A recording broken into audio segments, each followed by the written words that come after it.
Unidos. Estamos aqui reunidos para um novo encontro do nosso momento de explanação do Evangelho, da nossa Fraternidade Espírita Chico Xavier, Maceió. Sejam todos muito bem-vindos, os que são trabalhadores da casa, aqueles que virão a ser trabalhadores da casa. E hoje nós estamos com o nosso querido irmão Eduardo Gouveia, que após a gente fazer a leitura da mensagem de preparação e a prece, ele irá nos trazer os itens 18 a 20 do capítulo 5 do Evangelho. Bem-aventurados os aflitos. E lembrando, pessoal, que a Fraternidade Espírita Chico Xavier possui um canal no YouTube onde estão disponibilizados todos os episódios de explanação do Evangelho realizados desde o primeiro, certo? Para quem já assistiu, para quem não assistiu, quem assistiu de novo, está lá. E devagarzinho o nosso acervo vai crescendo. Façam divulgação com amigos, familiares, o perfil no Instagram também. Nós estamos sempre fazendo divulgações, tanto da nossa casa como da nossa federativa, de outras casas, de outras federativas. Está bem interessante. Então, vocês sigam, curtam, compartilhem, comentem, principalmente. E, nesse momento, vamos pedir à nossa querida Patrícia Viana, a Pati,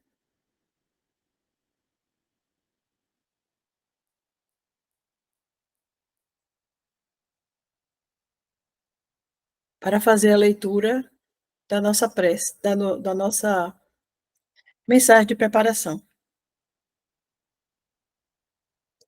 Consegue ver, Pati? Consigo, está ótimo, Berninha. Posso começar? Sim, obrigada. Boa noite a todos. Vamos iniciar a leitura da noite de hoje, a leitura de preparação do ambiente, com o título Aflição e Tranquilidade. Bem-aventurados os que choram. Jesus. Mateus 5:4. Bem-aventurados os que choram, disse-nos o Senhor. Contudo, é importante lembrar que, se existe aflição gerando tranquilidade, há muita tranquilidade gerando aflição. No limiar do berço, pede a alma dificuldades e chagas, amargores e cicatrizes. Entretanto, recapitulando de novos as próprias experiências do plano físico, torna a concha obscura do egoísmo e da vaidade, enquistando-se na mentira e na delinquência. Aprendiz recusando a lição, ou doente abominando o remédio. Em quase todas as circunstâncias, o homem persegue a fuga que lhe adiará indefinidamente as realizações planejadas. É por isso que na escola da luta vulgar vemos tantas criaturas em trincheiras de ouro, cavando abismos de insânia e flagelação, nos quais se desempenham, além do campo material, e tantas inteligências primorosas engodadas na auréola fugaz do poder humano, erguendo para si próprias masmorras de pranto e envelhecimento, que as esperam, inflexíveis, transposto o limite traçado na morte. E é por essa razão que vemos tantos lares fugindo à bênção do trabalho e do sacrifício, à feição de oásis sedutores de imaginária alegria, para se converterem amanhã em cubículos de desespero e desilusão, aprisionando os descuidados companheiros que os povoam em teias de loucura e desequilíbrio na vida espiritual. Valorize a aflição de hoje, aprendendo com ela a crescer para o bem que nos burila para a união com Deus, porque o Mestre que te propõe a escutar e seguir, ao invés de facilidades no imediatismo da terra, preferiu, para ensinar-nos a verdadeira ascensão, a humildade da manjedoura, o imposto constante do serviço aos necessitados, a incompreensão dos contemporâneos, a indiferença dos corações mais queridos e o supremo testemunho do amor em plena cruz da morte. Livro Ceifa de Luz, Emmanuel, Francisco Cândido Xavier. Obrigada, Pati. Nada. Elane, podemos escutar a prece feita por você? Sim. Boa noite, meus irmãos, que nós possamos, nesse momento, elevar os nossos pensamentos, acalmar os nossos corações para fazermos a nossa prece. Jesus, amado Mestre, gratidão por esse espaço, por esse momento, em que podemos nos encontrar para falar da Tua Palavra. E nesse momento, de acordo com as nossas possibilidades e nossas necessidades, possamos ser auxiliados e atendidos. Esteja conosco, Pai amado, nesse momento e nos que vem a seguir. Que assim seja. Que assim seja, graças a Deus. Muito obrigado, Elane. E agora, Eduardo Gouveia, é com você, com o capítulo 5, Bem-aventurados os aflitos, os itens 18 a 20. Desde já, Edu, muitíssimo obrigado por ter aceito o convite. Então, boa noite, gente. Eu vou fazer diferente, eu não vou especificamente ler os capítulos aqui, mas eu vou trazer alguns tópicos de reflexão que vão abordar as temáticas que são propostas no capítulo, né? Então, sempre que a gente fala sobre aflição, né, sobre dor, há sempre muitos questionamentos, em particular quando a gente não tem um conhecimento mais amplo do que a nossa doutrina espírita fala. Em geral, quando a dor bate à nossa porta, a gente busca por respostas. Por que eu estou passando por isso? Qual a razão que me leva a vivenciar determinada experiência que é tão desagradável? Então, assim, essa pergunta, ela é uma pergunta que a gente começa, quando começamos a estudar as preposições do capítulo 5 do Evangelho segundo o Espiritismo, nós vamos passar a compreender. E sempre que se fala em aflição, eu me lembro da história de um rapaz chamado Alex Lewis. O Alex, ele é britânico, né? Ele é um inglês. Ele, quando contava com 34 anos de idade, ele tinha uma vida normal, era ex-proprietário de um pub lá britânico, e vivia uma vida tranquila com a sua esposa, com a sua família, com um filhinho, né? E de uma hora para outra, o Alex, ele viu a sua vida mudar assim, de maneira radical. E assim, isso já nos leva à reflexão de que a gente não sabe o que vai acontecer com a gente no dia seguinte, no instante seguinte. Então você vê, o Alex era jovem, o Alex tinha saúde, o Alex tinha uma família bonita, e de um dia para outro ele viu a sua saúde ficar em um estado crítico de uma maneira muito abrupta, em poucas semanas. Em poucas semanas, rapidamente, o Alex ele adquiriu uma infecção, uma infecção muito agressiva. Essa infecção penetrou os tecidos e os órgãos do Alex, causou envenenamento causando inclusive envenenamento do sangue. Então, a pele dos braços dele, a face, né, parte do lábio, rapidamente escureceram e gangrenaram, né? E beirando-se ali a época de Natal, era entre o dia 23 e 24 de dezembro, os médicos, depois de se reunirem, depois de conversarem e discutirem, chegaram à conclusão que um dos braços do Alex precisava ser amputado, porque, de fato, não havia outra saída, era uma questão de vida, realmente. O braço, se ele continuasse com o braço, a infecção iria perder o controle. E aí o Alex se sujeita a uma cirurgia e ele tem um braço dele amputado. E mesmo após a amputação, a vida dele continuava em risco, ele continuava internado. E posteriormente, os médicos também entenderam que seria necessário fazer a amputação das duas pernas do Alex. E ele fala, é engraçado porque tem muitas entrevistas na imprensa e tal, e assim, ele fala sobre esse processo que ele passou, né? Em uma das matérias ele diz assim: processei cada amputação individualmente, né? Parte de mim pensou: vamos só resolver esse processo para que eu possa sair do hospital e ir para casa. Quem não quer ir para casa, né?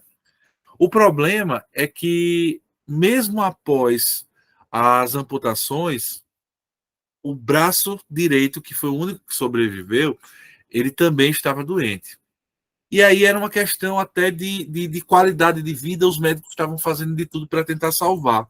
E aí, né, eles passaram, o Alex submeteu uma cirurgia de 17 horas e meia para tentar salvar o último braço.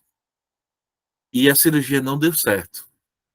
Então, em um período muito curto, de algumas semanas, esse jovem britânico de 34 anos, ele viu a sua saúde se deteriorar e, de repente, ele sofreu uma coisa muito grave, né? Você imagina a qualidade de vida, imagina a forma como a gente vai se locomover e se movimentar no mundo. Além de todos os 4 membros, o Alex ainda perdeu uma parte do lábio, os médicos colocaram uma prótese, e o fato é que o Alex, ele demorou muito, né? Ele não conseguia mais se levantar sozinho, não conseguia se lavar, não conseguia se alimentar. E a partir daí ele passou por um processo em que ele precisou se adaptar, ele adquiriu prótese para todos os membros, e ele basicamente sofreu todo aquele processo de recuperação que a gente sabe que é muito difícil, é muito doloroso. Então, as próteses foram postas e o Alex passou a viver uma vida relativamente normal. Não plena, mas relativamente normal. Mas o que a gente para pensar? Por que essas coisas acontecem no mundo? Por que, vez por outra, a dor tem batido a nossa porta? E uma das primeiras reflexões, no meu entendimento, que a gente precisa ter é que Deus é infinitamente justo e bom. Aprendemos isso na doutrina espírita, no livro dos Espíritos.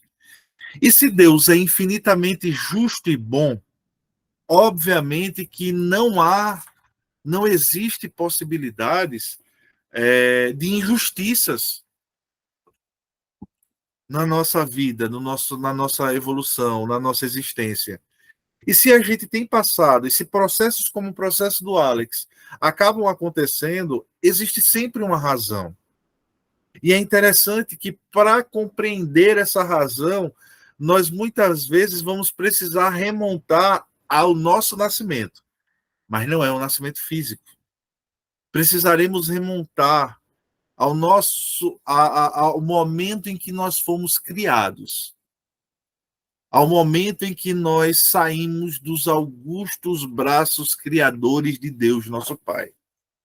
Porque no momento em que nós, espíritos, nascemos, nós não nascemos com a capacidade, nós não nascemos com cognição plena, nós não nascemos com conhecimentos prévios. O Livro dos Espíritos vai nos esclarecer que todos nós nascemos simples e ignorantes. E para que a gente entenda o sentido de simplicidade e ignorância, resumindo, é sem qualquer conhecimento. Sem conhecimento das coisas do bem, sem conhecimento das coisas do mal. Somos uma página em branco. O computador que ainda não foi instalado programa algum. E a partir desse instante, iniciamos uma grande jornada evolutiva. Jornada essa que vai nos levar a destravar, a atravessar caminhos, a atravessar rotas, a vivenciar, a interagir com outros irmãos criados igualmente por Deus. E nessa caminhada, é natural que a gente se depare com caminhos, com escolhas. Desde o momento em que a gente passa a adquirir conhecimento, nós passamos a ter a faculdade de livremente escolher. Lá, ainda se tratando do Livro dos Espíritos, os Espíritos eles vão dizer que o bem e o mal é colocado diante da alma e ela escolhe livremente, de acordo com as suas predileções, de acordo com as tendências e as vivências que ela vai adquirindo. Mas a partir do momento em que nós adquirimos certos níveis de conhecimento, essas escolhas livres passam a ter responsabilidade. E aqui um ponto muito importante desse entendimento. Quando o espírito é criado por Deus, quando nós somos criados por Deus, nós muito provavelmente não, certamente, não sabemos os caminhos que nós vamos percorrer. Nós não sabemos quais serão as estradas. Nós não sabemos quem nos acompanhará. Nós desconhecemos, né, o tempo que isso vai durar. Na verdade, esse é um período de um mar de incertezas. Porém, uma certeza, todos os espíritos criados por Deus têm. É justamente o seu destino final. E a sua destinação final é o que nas religiões chamam de salvação, né? nas religiões dogmáticas, é o que para nós espíritas a gente chama de perfeição. É justamente o momento em que o espírito adquire todos os conhecimentos de todas as coisas. É o momento em que o espírito adquire níveis de moralidade que não são mais passíveis de repreensão. Esse é o destino final. E para que a gente alcance essa meta, a gente precisa ir fazendo escolhas. Então, nesse processo de escolhas do mundo, os espíritos vão dizer, né, os benfeitores espirituais que participaram da codificação, eles vão nos dizer que uma pequeníssima parte desses espíritos, eles fazem sempre, majoritariamente, as escolhas acertadas. Eles percorrem os bons caminhos. E, consequentemente, por acertar com mais frequência do que erram, esses chegam mais rapidamente à sua destinação final. Existe também uma outra pequena parte que, majoritariamente, escolhe o caminho errado. Esses retardam a sua marcha. Esses acabam por atrasar o seu caminho. E, consequentemente, né, acabam passando mais tempo nas zonas de inferioridades. E existe nós. Eu acredito que todo mundo que está aqui está nesse caminho, que é a grande massa de espíritos que vai entre quedas e sorreguimentos, entre erros e acertos, né? Vai cambaleando muitas vezes, mas segue caminhando em frente. E é muito engraçado porque quando eu penso nisso, para mim, esse é o maior reflexo da bondade de Deus e da forma como Deus nos vê em tom de equidade. Porque Deus não tem prediletos. Deus ele não cria uns com uma determinada aptidão e outros com outra aptidão diferente. Deus cria todo mundo igual e dá a todos as mesmas condições evolutivas. E aí vai depender da nossa caminhada. Deus também respeita o nosso livre-arbítrio, de modo que ele poderia muito bem, olha, eu não vou criar aqui eu não vou criar mundo material, porque eu já vou criar os espíritos perfeitos. Mas se a gente nascesse perfeito só com o conhecimento do bem, no que isso nos diferenciaria de um robô, de uma máquina pré-programada? Então a gente vai entender que Deus pensou esse sistema evolutivo e colocou em nossas mãos a responsabilidade pelas nossas venturas ou pelas nossas desventuras. Então, não dá para culpar os outros quando a gente não está acertando. E nessa caminhada, nessa evolução, nessa vivência, né, Deus acaba utilizando-se de suas leis para que os espíritos possam seguir, para que os espíritos possam caminhar. Existem duas causas do sofrimento, majoritariamente, né? Embora a boa parte dos espíritas, sempre quando houve relato de alguma doença ou de algum sofrimento, vai tentar buscar nas causas das dores a vivências de outra vida. Não, você está sofrendo aqui porque numa outra reencarnação você fez isso. Os espíritos, contrariando até esse pensamento, eles vão dizer que boa parte dos nossos sofrimentos, eles são gerados pelas nossas atitudes na vida presente. Então, muitas vezes, a gente acaba passando por processos de dor que necessariamente não foram dívidas adquiridas em vidas passadas. Foram atitudes nessa vida. Então, por exemplo, eu passo a vida inteira descuidado da saúde. Aí vou chegando lá na meia-idade e, de repente, adquiro algumas doenças. Será que dá para culpar uma encarnação passada? Então, boa parte desse processo, dessas coisas que acontecem pelas nossas atitudes. E quando a gente não consegue encontrar razões nessa vida, entendendo que Deus é essa infinitude de bondade e de justiça, a gente vai precisar encontrar essa razão em existências pretéritas, né? O fato é que a dor, muitas vezes, ela funciona para nós como um mecanismo de reabilitação. Se nós estamos num caminho de evolução, é natural que nos momentos em que a gente erra, nos momentos em que a gente se equivoca, a gente precise ser chamado a atenção. E a dor, ela serve muitas vezes para isso. Existe um dos livros da codificação, né, chamado O Céu e o Inferno, que eu gosto muito, em particular do capítulo 7. O capítulo 7 ele vai trazer o que Kardec é muito metódico, né? Então, ele vai tratar sobre a questão das consequências da vida, né? E das punições proporcionais para aquilo que a alma peca. E Kardec, por ser muito metódico, ele escreve um código penal. Código Penal da Vida Futura.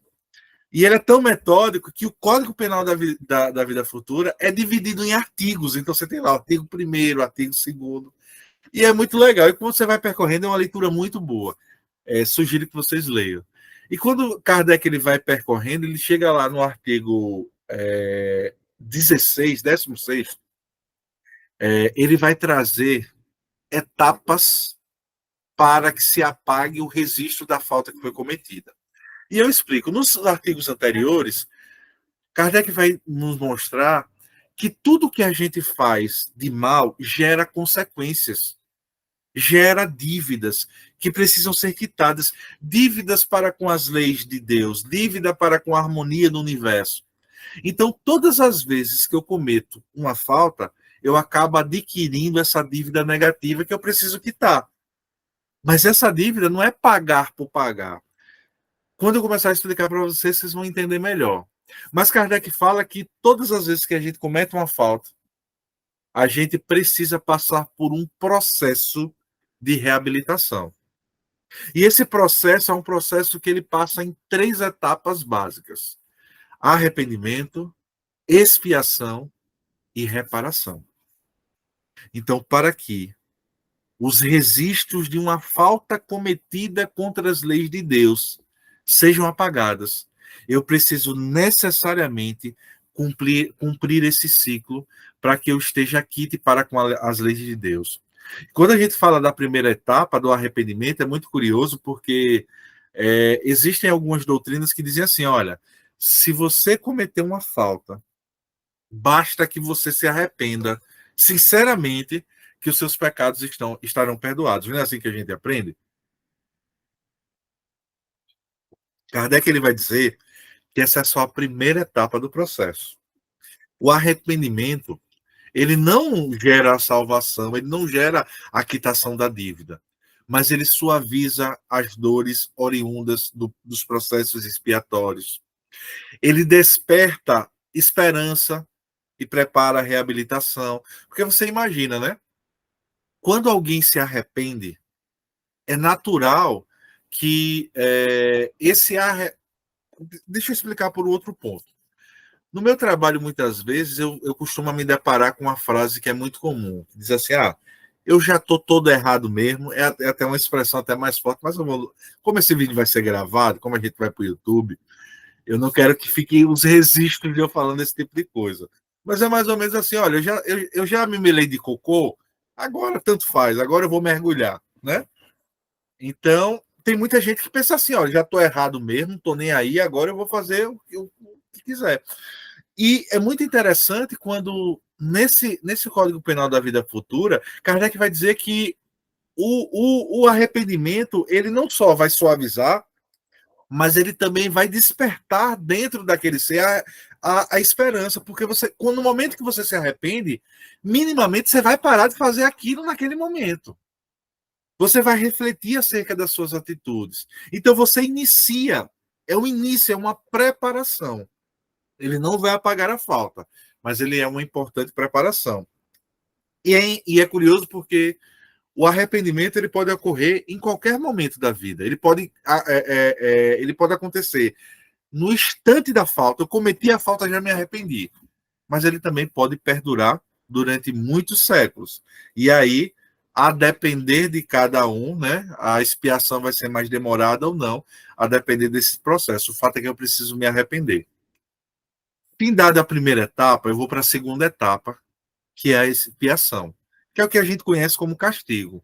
Mas a expiação ela é diferente do castigo, porque a expiação ela é classificada como sofrimentos físicos e morais que são consequências da falta cometida. Ela pode ocorrer desde a vida presente. Então, por exemplo, eu acabei de citar um exemplo para vocês. Eu fui descuidado com a saúde e fiquei doente. Já é o início da expiação. Então, ela pode iniciar no momento lá, na vida presente, ela pode se estender para a vida espiritual e ela ainda pode, né, gerar repercussões, como periodicamente gera, em existências futuras, porque as vidas são totalmente interconectadas da mesma alma, né? E aí é onde ela se diferencia do castigo, do conceito usual do castigo. Porque o castigo, ele é uma punição, o conceito dele é: você fez uma coisa errada, Deus vai lhe castigar. Ou seja, ele é um sofrimento direto, consequência do que foi cometido, e o fim dele é simplesmente retribuição. No caso da expiação, ela vai durar até que os traços da falta que foi cometido desapareçam. Ou seja, ela não serve para punir, ela serve para educar. Ela é um processo pedagógico. Isso é importante para a nossa temática de hoje. A expiação, ela vai durar até quando exista dentro de mim os resquícios, os caracteres que me levaram ao mal, que me levaram a cometer aquele pecado. Então, por exemplo, se eu sou alguém orgulhoso, e em virtude do meu orgulho, eu acabei fazendo mal a alguém, eu irei iniciar um processo de expiatório e eu vou expiar até o momento em que não haja mais orgulho dentro de mim. E no momento em que eu me arrependo, aquela expiação ela cessa. Existe uma história bem característica disso que a gente está falando aqui, de aqueles contos, né, do Chico, mas que é muito interessante. As pessoas contam que tinha um trabalhador que conheceu a doutrina espírita e se apaixonou. Então, ele se apaixonou, é até 9h15, né? Ou não? Já está acabando meu tempo, só para eu saber. 9h15? É. Então,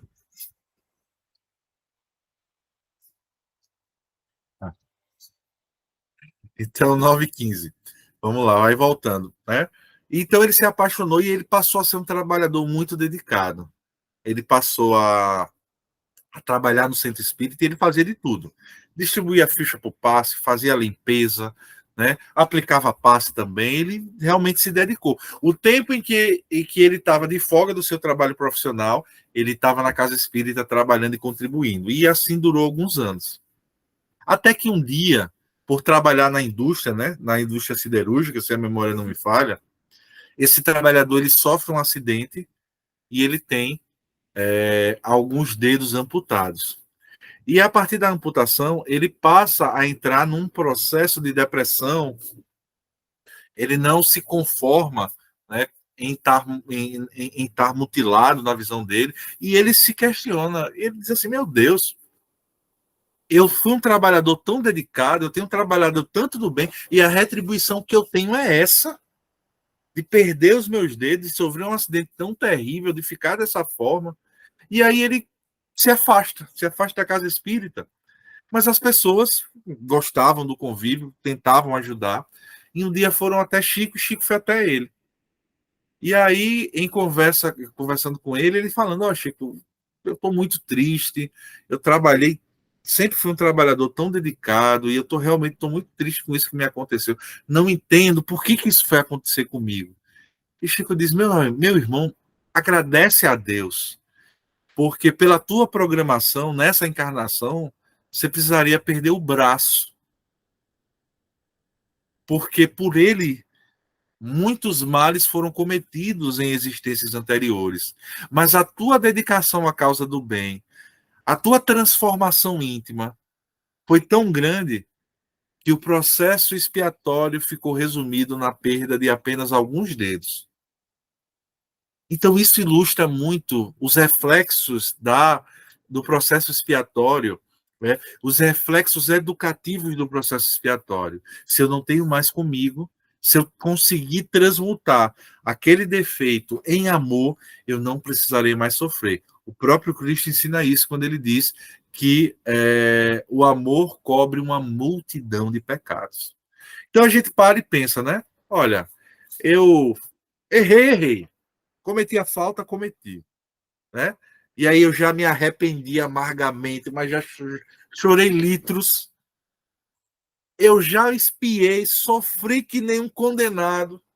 Agora eu tô livre, agora eu tô quite. Ah, não. Aí vem a terceira e última etapa, que é justamente a reparação. A reparação ela vai consistir em praticar o bem para aquele mesmo que a gente fez o mal. Ela é um processo em que, olha, aquele que eu fiz sofrer, agora eu vou trazer felicidade. Aquele que eu fiz chorar, agora eu vou voltar para fazer o sorrir. Quem não repara esses erros na vida atual, por fraqueza ou por má vontade, vai precisar reencontrar, voltar para encontrar numa outra existência essas pessoas que ofendeu para justamente reparar. E aí eu me recordo que teve um tempo que a gente fazia um trabalho de evangelização da família e tinha uma senhora que ela ficava revoltada quando a gente falava isso, porque ela não aceitava, em hipótese alguma, a possibilidade dela reencarnar novamente com o seu ex-marido. E ela tinha uma revolta gigantesca. Mas a gente vai ver isso em vários momentos, né? Muitas vezes é aquele familiar que bate na nossa porta, e que realmente, dentro do nosso lar, dentro da nossa família, constitui-se num verdadeiro adversário. É aquela pessoa que a gente, poxa, tá ali, a gente não se dá muito bem. Muitas vezes são nossos credores, vindo cobrar a nossa dívida, a dívida que foi cometida. É por isso que no próprio Evangelho, os Espíritos dizem que quando a gente se deparar com um inconveniente desse na família, a gente levanta os olhos para o céu, agradeça a Deus pela oportunidade de reparação e que a gente trabalhe para reparar. Agora, quando essas faltas que foram cometidas, elas não levaram prejuízo direto a ninguém, a reparação ela vai ser justamente retornar para cumprir aqueles deveres que a gente negligenciou pela nossa falta, pelas missões que a gente assumiu e não conseguiu dar andamento, pelas nossas dificuldades, enfim. Quando a gente passa a enxergar os sofrimentos e as dores por esse olhar mais técnico, mais racional, mais científico que a doutrina espírita nos dá, a gente passa a entender por que efetivamente nós precisamos entender que quando o sofrimento bate à nossa porta, a gente precisa abraçá-lo, não como algo que vai nos abalar, não como algo que vai nos maltratar, mas como uma oportunidade de reparar o mal que a gente praticou, como um professor que entra a nos educar, a nos ensinar algo que a gente precisa aprender. Então, a gente precisa olhar e entender que se a gente, diante de um processo de sofrimento, a gente se revolta, A gente acaba buscando culpados. Se no processo de expiação a gente não busca olhar para dentro de si e buscar reconhecer aquilo que precisa ser mudado, eu vou estar passando pelo processo de expiação sem efetivamente transmutar essa expiação, acabar com essa expiação pelo cultivo dos valores necessários. É por isso que se fala em mal sofrer. O que é o mal sofrer? É justamente isso. É aquele sofrimento que vem e que ele gera revolta e não gera reflexão e não gera transformação. Eu sofro bem a partir do momento que, compreendendo que essa é uma oportunidade, eu vou ser resignado. Não é a resignação que as pessoas imaginam. O espírita acredita em resignação, que a gente tem que ser resignado. Então, quando ele está sofrendo, ele se sente e espera a dor passar. Não é essa a nossa visão. A resignação, ele exige de nós esforços para que a gente possa passar por esse processo. Ela exige de nós esforço para que a gente possa adquirir aquelas virtudes, para que a gente possa abandonar aquelas más tendências que nos levaram ao erro e, consequentemente, pare de sofrer. E não adianta fugir da dor, porque se eu fujo da dor, ela vai me buscar enquanto eu não aprender, né? A gente falou do Chico hoje, e a fraternidade é do Chico Xavier, né? Leva o nome dele. O Chico, ele tem uma entrevista que ele diz assim, olha, as pessoas pedem que eu vá lá fazer a cirurgia, né? Lá com o... A internet caiu, voltou. As pessoas falam que eu tenho que ir lá Tem um rapaz muito famoso, o Zé Arigó, fazer cirurgia para tratar o meu problema do olho. O Chico era cego de um olho e o outro não enxergava muito bem. Aí ele dizia, olha, eu não vou fazer a cirurgia para ficar curado, porque esse problema é kármico. Se eu tirar do olho, ele vai estourar em outro lugar. E no olho, pelo menos, eu já estou acostumado. Então, deixa eu aqui com o meu olhozinho doente, que eu já me acostumei com ele e sei conviver bem com ele. Então, assim, isso também me leva à lembrança daquela frase dos Espíritos no Evangelho, que dizia assim, olha, às vezes vocês estão pedindo uma coisa que não necessariamente é boa para vocês. Muitas vezes, aí vem um exemplo, né? Muitas vezes a gente está passando por uma dor, muitas vezes a gente está com alguma enfermidade e a gente passa a orar para que Deus nos cure. Mas não para refletir que talvez a necessidade seja justamente passar pela enfermidade. Muitas vezes a gente acha que Deus tem obrigação para com os nossos caprichos, para com as nossas vontades e para com os nossos quereres. E a gente precisa entender que Deus não se preocupa com o nosso capricho. O trabalho de Deus não é fazer com que o Eduardo possa gozar de uma vida com muita saúde, com muita prosperidade, com muita alegria, tranquilidade, dinheiro, carro, casa. Não é isso. O objetivo de Deus é fazer com que essa alma que hoje anima o corpo que é chamado de Eduardo possa evoluir. Esse é o objetivo de Deus na nossa vida. E quando a gente passa a ter esse olhar, consequentemente, a gente passa naturalmente a entender por que muitas vezes a dor bate na nossa porta. É por isso que o Cristo tem um capítulo no livro Boa Nova, que trata da história do Bartolomeu. Bartolomeu, segundo Humberto de Campos, ele era um discípulo muito dedicado desde a primeira hora, mas era triste. Bartolomeu era triste. E aí Jesus aproveita-se de um momento e vai conversar com Bartolomeu. E Bartolomeu indaga ele, por que você é triste? Ele diz, mestre, eu não saberia nunca dizer quais são as razões da minha tristeza tão amargurosa.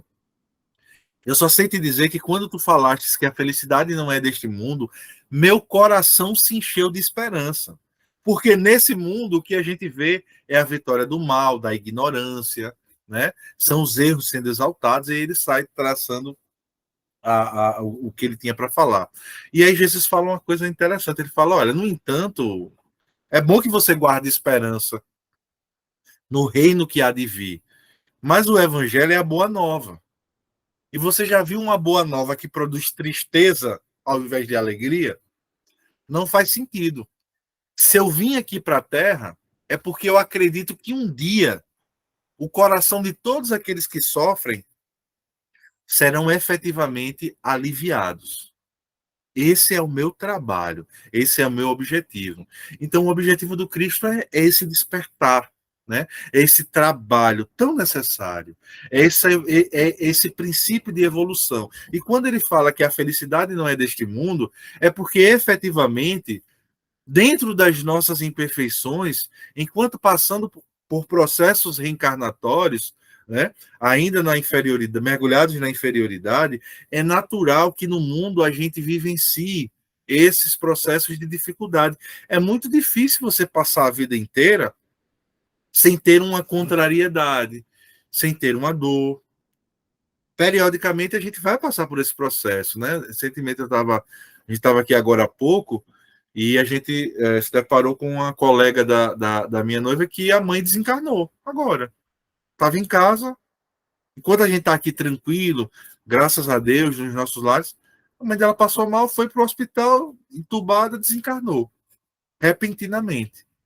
É um processo de dor, é um processo de sofrimento que a gente não pode evitar, que a gente não pode. Então, a gente precisa entender que é preciso transcender, que é preciso olhar a vida sobre a perspectiva do ponto de vista espiritual. E quando a gente passa a ter esse foco, as nossas percepções acerca da dor, do sofrimento, elas ganham um outro prisma. E para que a gente possa concluir, a história do Alex, que a gente iniciou contando, ela chegou até nós, não foi só pelo processo, né, de dor e de sofrimento que ele passou, que foi muito trágico e chama a atenção, mas foi pelas entrevistas que ele deu. Porque ele disse coisas assim do tipo, vou ler para vocês para ser fiel. Perdi meus braços e pernas, mas tive o ano mais feliz da vida. Como é possível, né? E aí ele conta, eu passei a dar mais valor para as coisas simples, como pegar um copo e tomar uma água. Coisas que antes eu nem pensava estar com o meu filho, ter tempo para os meus filhos. Ele fala assim: há dias em que eu acordo e penso, nossa, meus ombros dói, minhas extremidades estão doloridas, mas eu sigo em frente. Olha o exemplo de resignação. A doença me fez pensar de forma diferente quanto a ser pai, quanto a ser parceiro, quanto a ser humano, ele contou no programa da BBC. E foi mais além. Ele abriu uma organização de caridade. Né? Foi aberta, é no nome dele, né?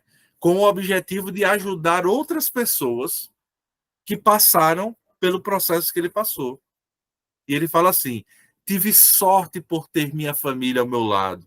Eu sabia que tinha um futuro adiante, porém sofria pelo fato de meus entes queridos estarem passando por isso, sofrendo ao me ver. Sempre fui tranquilo, relaxado. Essa atitude mudou. Hoje eu tenho pressa para conquistar as coisas. O que, no meu caso, é conseguir pegar uma xícara de café. Mas eu tenho muita sorte por estar vivo. Foi de longe o ano mais incrível da minha vida. É difícil explicar, mas me sinto forte, bem, saudável e feliz em casa. Talvez mais do que antes. Coisas ótimas saíram dessa experiência que me fez perceber o quão preciosa é a vida. Um belíssimo. Pesquisem aí. Alex Lewis, a história dele, vocês vão ver, tem várias fotos dele. Né? O Lewis dele é com W-I-S, é L-E-W-I-S. E o Alex é Alex, normal mesmo. E assim, o exemplo de superação que ele dá, o exemplo como um processo que assim é impensável para a gente hoje, fez com que ele enxergasse a vida de uma forma tão bela e tão intensa. Então, muitas vezes, a dor vem para nos ensinar isso, o sofrimento vem para nos ensinar isso. E eu tenho certeza que essa alma, ao retornar para o plano espiritual, estará muito melhor em sua completude, em sua concepção do que ela estava quando veio ao nosso planeta quando reencarnou. Então, gente, eram essas as reflexões que eu tinha para trazer, abordando a temática trazida. Agradeço por estarem aqui me ouvindo e passo a palavra novamente para minha mãezinha. Do meu filho. Quanta alegria nos traz o Evangelho. Quantas alegrias nos traz o Evangelho para melhor compreensão dessa nossa jornada. E a gente quer o quê? Que agradecer. E ter a certeza de que a gente vai convidar você outras vezes para novas passagens, novas pesquisas, novas mensagens do Evangelho de Jesus. Antes da gente passar para Rose, fazer a nossa prece de encerramento, a gente quer agradecer a todos aqueles que escolheram, né, estar aqui conosco. No momento somos 16, mas certamente esse número será ampliado após muitos acessarem o canal da Fraternidade Espírita Chico Xavier Maceió, a se inscreverem, a ativarem as notificações, a compartilharem com amigos e familiares, a refletirem nas explanações que já foram apresentadas. E para a semana que vem, dia 8, nós vamos ter o nosso irmão Cícero Fernando.